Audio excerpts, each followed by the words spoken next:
నమస్కారం voice of Hector news కి స్వాగతం హెడ్లైన్స్ చూద్దాం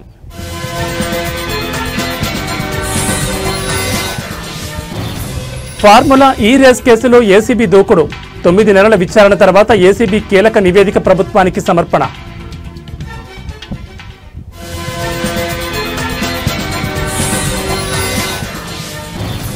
గ్రూప్ 1 పై హైకోర్టు సంచలన వ్యాఖ్యలు టీజీపీఎస్సీపై తీవ్ర అసహనం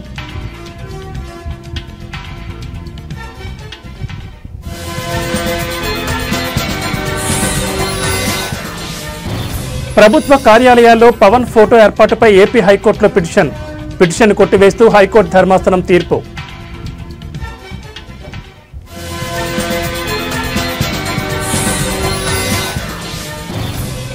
నయనతారకు నోటీసులు పంపిన మద్రాస్ హైకోర్టు నెట్ఫ్లిక్స్ డాక్యుమెంటరీతో చిక్కుల్లో లేడీ సూపర్ స్టార్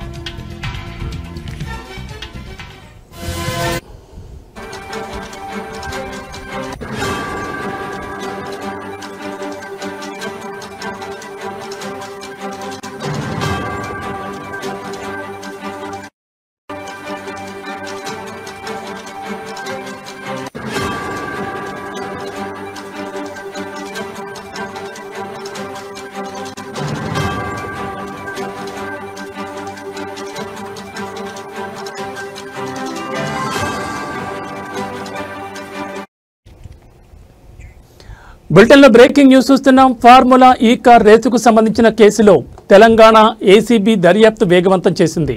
సుదీర్ఘంగా 9 నెలల పాటు సాగిన విచారణ అనంతరం ఈ కేసులో కీలక నివేదికను ఏసీబీ ప్రభుత్వానికి సమర్పించింది.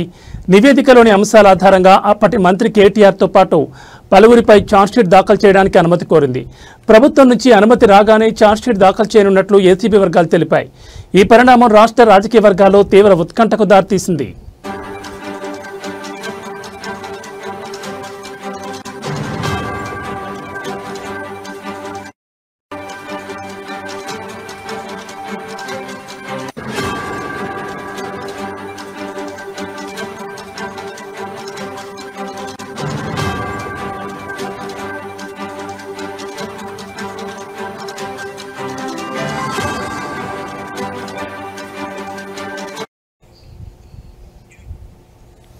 ఈ కేసులో ఏసీబీ అప్పటి ఐటీ పురపాలక శాఖ మంత్రి కేటీఆర్ను ఇప్పటికే 4 సార్లు విచారించింది. అలాగే ఐఏఎస్ అధికారి అరవింద్ కుమార్ను 5 సార్లు విచారించి వారి స్టేట్మెంట్లను రికార్డ్ చేసింది. వీరితో పాటు జీఎల్ఎన్ రెడ్డి, కిరణ్ రావు, ఫార్ములా ఈ ఆర్గనైజర్లను కూడా విచారించినట్లు ఏసీబీ నివేదికలో పేర్కొంది. ఏసీబీ విచారణలో ఫార్ములా ఈ రేస్ నిర్వహణలో ఫిట్ ప్రో కో ఎవరో ఒకరు ఏదో ఇస్తే దానికి ప్రతిఫలంగా మరొకరు వారికి ఏదో ఇవ్వడం జరిగిందని నిర్ధారించినట్లు సమాచారం. ఈ రేసుకు స్పాన్సర్గా ఉన్న కంపెనీ అప్పటి అధికార పార్టీకి 44 కోట్ల విలువైన ఎలక్టోరల్ బాండ్లను చెల్లించినట్లు ఏసీబీ గుర్తించింది.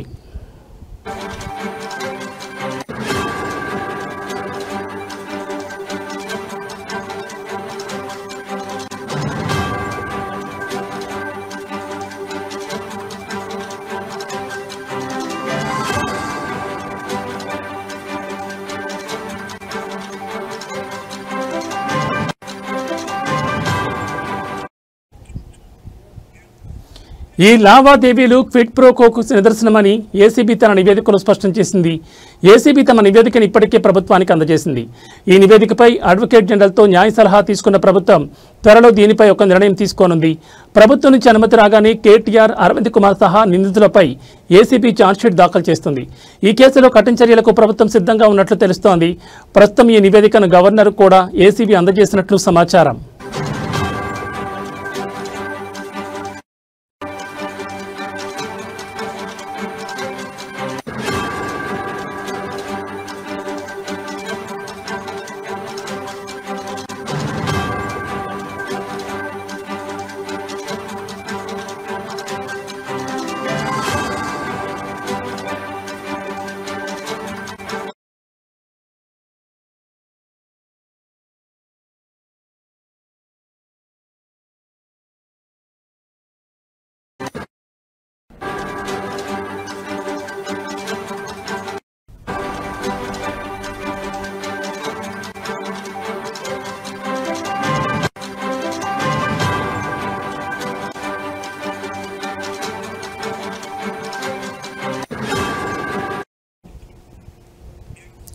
బులెటిన్లో మరో బ్రేకింగ్ న్యూస్ చూస్తున్నాం. హైకోర్టు తాజాగా ఇచ్చిన 222 పేజీల తీర్పు తెలంగాణ రాష్ట్ర పబ్లిక్ సర్వీస్ కమిషన్ పనితీరుపై తీవ్ర ఆక్షేపణ చేసింది.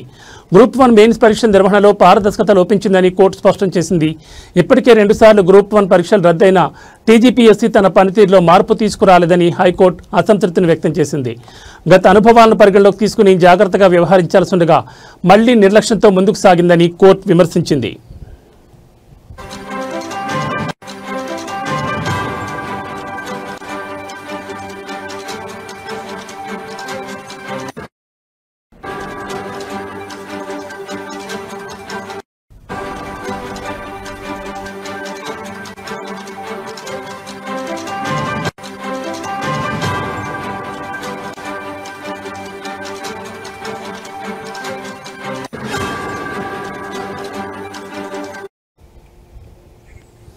తీర్పులో కోర్టు ముఖ్యంగా తెలుగు మీడియం అభ్యర్థుల సమస్యను ప్రస్తావించింది.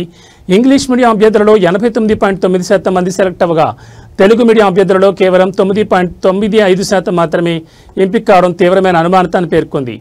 తెలుగు మీడియం విద్యార్థులు బాగా రాయలేదని నమ్మకం లేకపోతే రీవాల్యుయేషన్ ఎందుకు అడుగుతున్నారో అని కోర్టు ప్రశ్నించింది. ఆన్సర్ షీట్ల మూల్యాంకనంలో సరైన విధానాన్ని పాటించలేదని హైకోర్టు తేల్చి చెప్పింది. ఈ అంశంపై టీజీపీఎస్సీ ఇచ్చిన సమాధానంపైన తీవ్ర అసహనం వ్యక్తం చేసింది.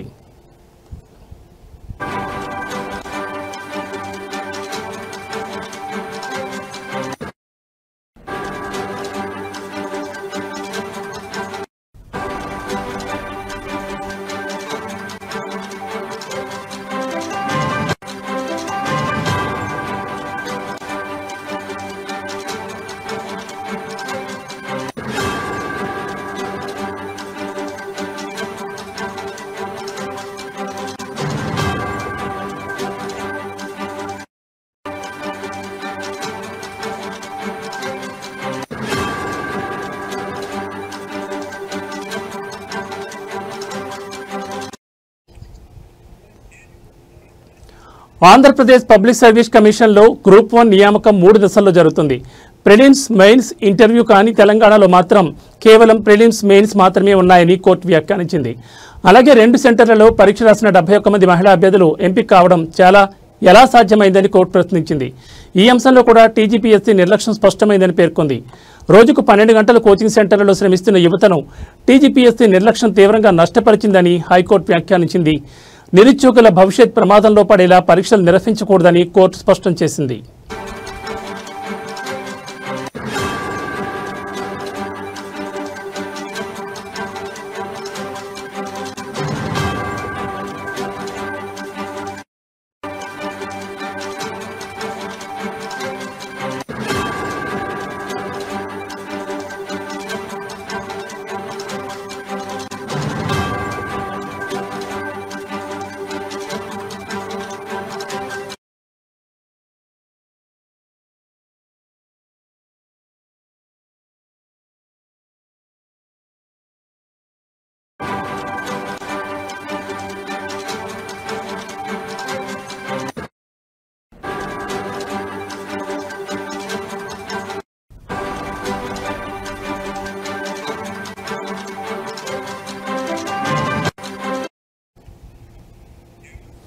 బులెటిన్లో మరో బ్రేకింగ్ న్యూస్ చూస్తున్నాం. ప్రభుత్వ కార్యాలయాల్లో డిప్యూటీ సీఎం పవన్ కళ్యాణ్ ఫోటోను ఏర్పాటు చేయడానికి సవాల్ చేస్తూ దాఖలైన ప్రజా ప్రయోజన వ్యాజ్యాన్ని ఏపీ హైకోర్టు తోసిపుచ్చింది. ఈ పిటిషన్ రాజకీయ దురుద్దేశంతో వేసినట్లుగా ఉందని అభిప్రాయపడిన న్యాయస్థానం దాన్ని కొట్టివేస్తున్నట్లు బుధవారం స్పష్టం చేసింది. డిప్యూటీ సీఎం ఫోటో పెట్టకూడదని చెప్పేందుకు చట్టపరమైన నిబంధనలు ఎక్కడున్నాయని ఈ సందర్భంగా ధర్మాసనం పిటిషనర్ను ప్రశ్నించింది.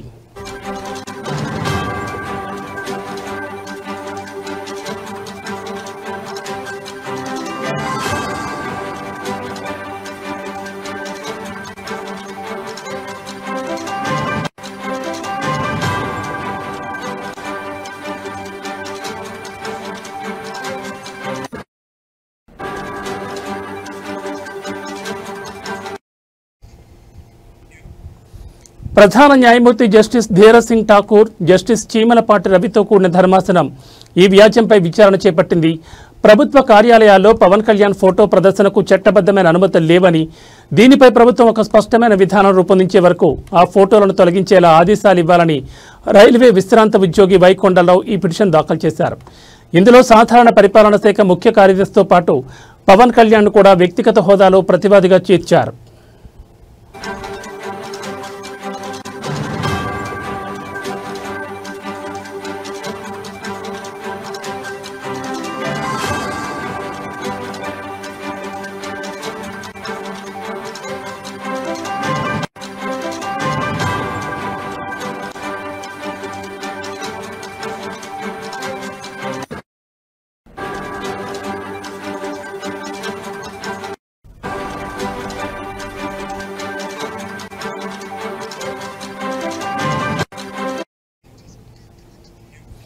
విచారణ సందర్భంగా హైకోర్టు కీలక వ్యాఖ్యలు చేసింది. నిజమైన ప్రజా ప్రయోజనాలున్న వ్యాఖ్యలను మాత్రమే న్యాయస్థానాలు పరిగణలోకి తీసుకుంటాయని స్పష్టం చేసింది.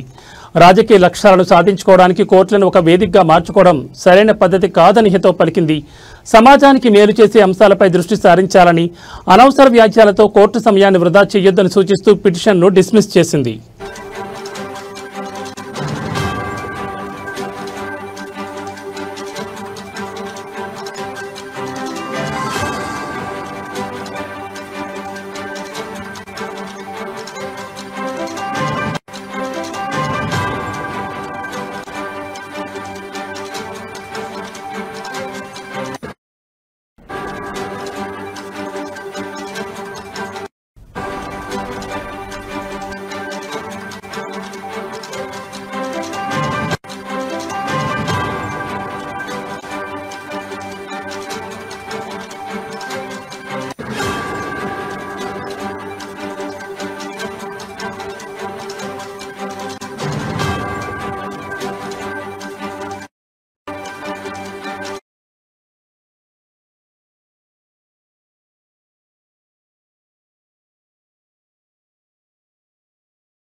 బులెటిన్లో మరో బ్రేకింగ్ న్యూస్ చూస్తున్నాం. ప్రముఖ సినీ నటి, లేడీ సూపర్ స్టార్ గా పేరు పొందిన నయనతార న్యాయపరమైన చిక్కుల్లో పడ్డారు.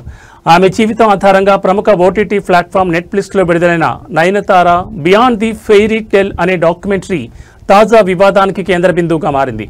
ఈ డాక్యుమెంటరీలో తమ సినిమాలకు సంబంధించిన క్లిప్లను అనుమతి లేకుండా ఉపయోగించుకున్నారని ఇద్దరు నిర్మాతలు కోర్టును ఆశ్రయించడంతో ఈ విషయం వెలుగులోకి వచ్చింది.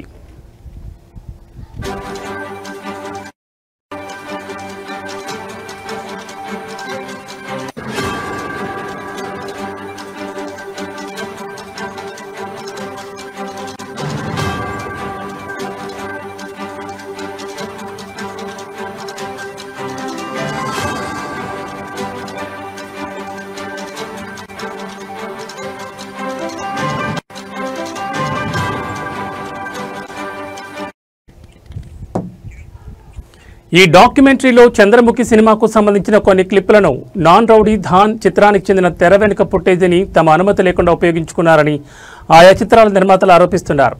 ఇది కాపీరైట్ నిబంధనలను ఉల్లంఘించమేనని వారు పేర్కొన్నారు.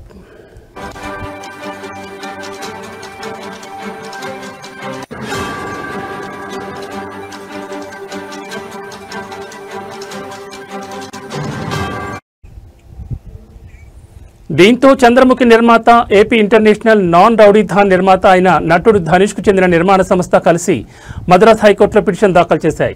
బుధవారం ఈ పిటిషన్పై విచారణ జరిపిన న్యాయస్థానం నయనతారతో పాటు ఓటీటీ సంస్థ నెట్ఫ్లిక్స్ కూడా నోటీసులు జారీ చేసింది. ఈ వివాదంపై అక్టోబర్ 6వ తేదీలోగా తమ వివరణ సమర్పించాలని ఆదేశించింది.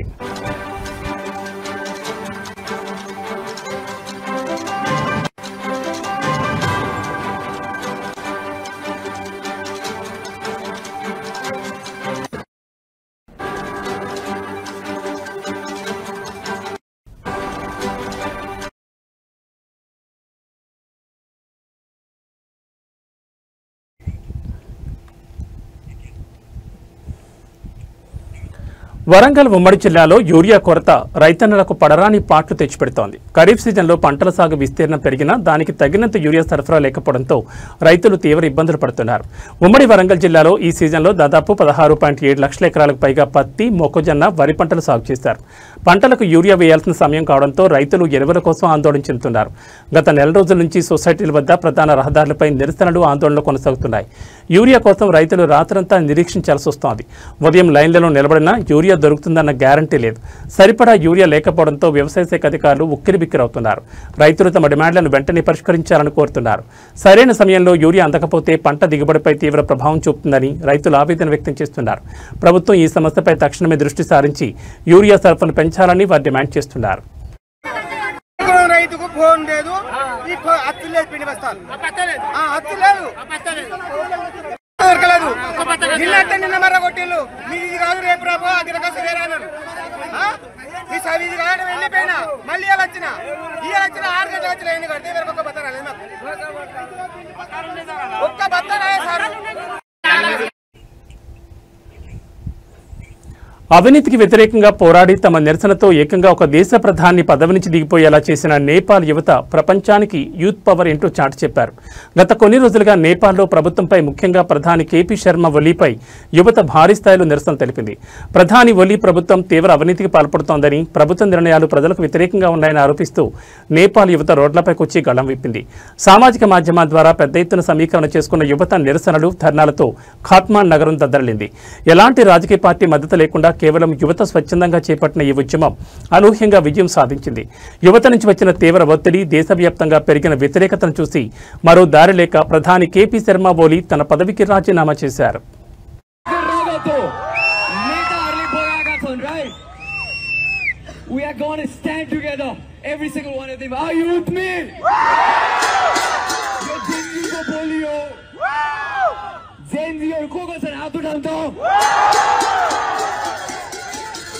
Once more, Gen Zs!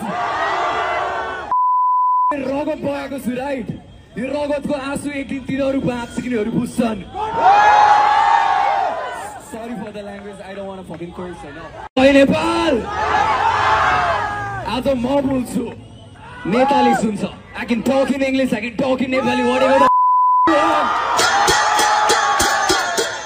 Everyone listen. छातीमा गोली खाएको छु.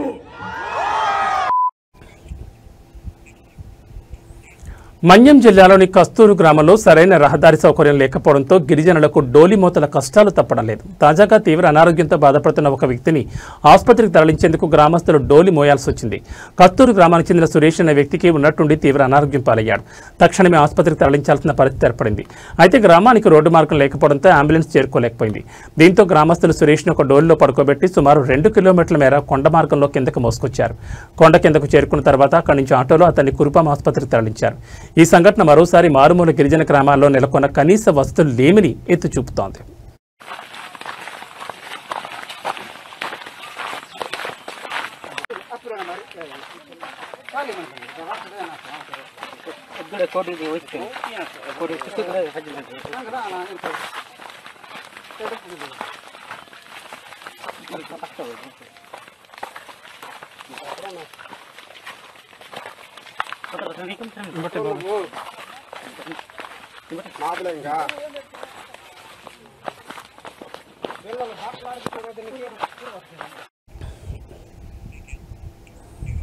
రైతుల సమస్యల పరిష్కారం కోసం వైఎస్ఆర్ కాంగ్రెస్ పార్టీ చేపట్టిన అన్నదాత పోరు కార్యక్రమం పెద్దాపురంలో అనూహ్య విజయం సాధించింది.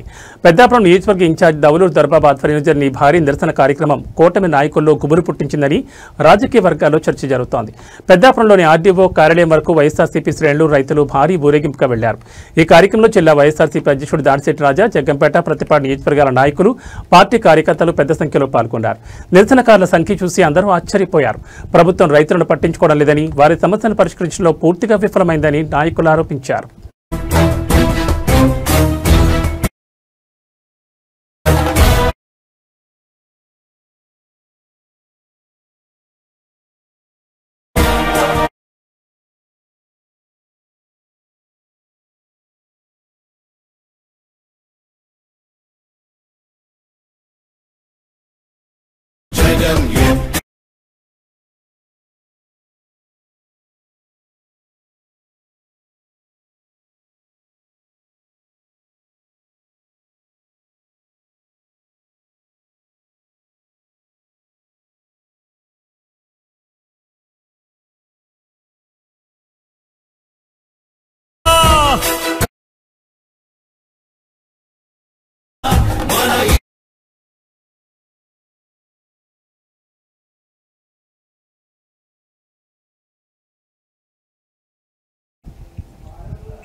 ఇవి బులెటిన్ విశేషాలు. మరో బులెటిన్లో మళ్ళీ కలుసుకుందాం. నమస్కారం.